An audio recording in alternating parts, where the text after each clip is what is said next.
Greg here with Premier Fitness. What I want to talk to you guys today about is how to do a deadlift properly. So what I've got is two different exercises. One I'm going to show you the traditional barbell deadlift, and then the second one I'm going to show you today is a dumbbell deadlift. A few of the biggest things that I see people do wrong on this exercise is they either lock out behind the knees, or the worst thing I see is seeing people round their back when they're doing this exercise.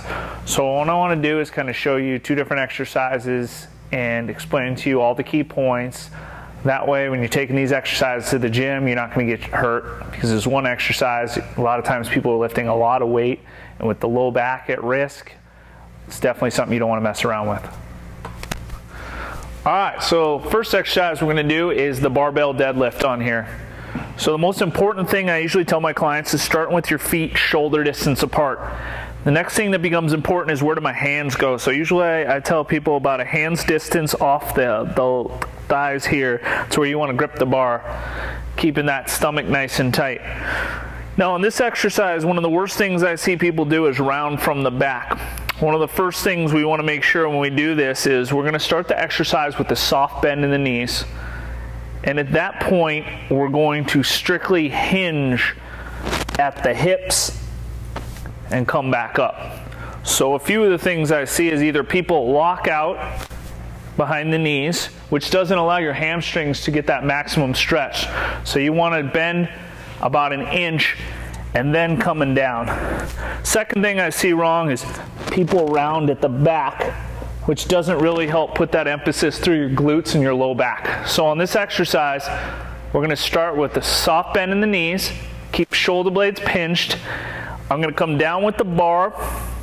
Bar should be almost rolling dough on my shins, and when I come back up, my shoulder blades should be all the way back. I should be standing up nice and tall, chin up. So once again, soft knees, bend through, hinge through the glutes. I should be looking down at the bottom.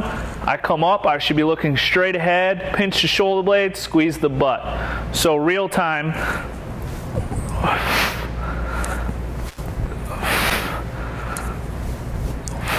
That's how the exercise is going to look. Now a lot of times I tell my clients this has got a lot of great benefits to it. It's 2-for-1 exercise. It's great for working the glutes, hamstrings, as well as working the low back, everything that makes up the posterior chain. So for this exercise, making sure you're really warm is great. Other thing that's really important is making sure you strengthen the rhomboids in the upper back. Because a lot of times when people round the shoulders, that's when they start to lose control and have bad form in this exercise. So teaching those shoulder blades to stay pulled back is going to be one of the most important things. So that's why a lot of times I like to have my clients do some deadlifts with dumbbells, with lighter weights, to teach those muscle groups how to work. So rather than start with the dumbbells out here, we're going to start with them at the sides.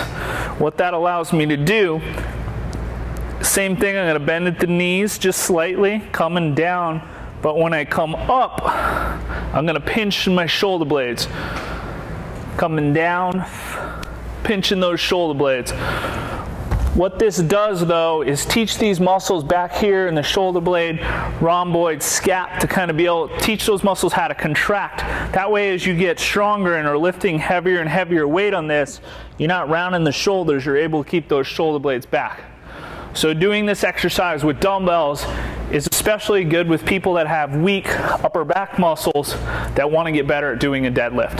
So hopefully these two exercises helped you out. Remember, no locking out at the knees. You want a soft knee to maximize the stretch in the hamstring, and make sure that you're not rounding the back. You always want to keep those shoulder blades pulled back.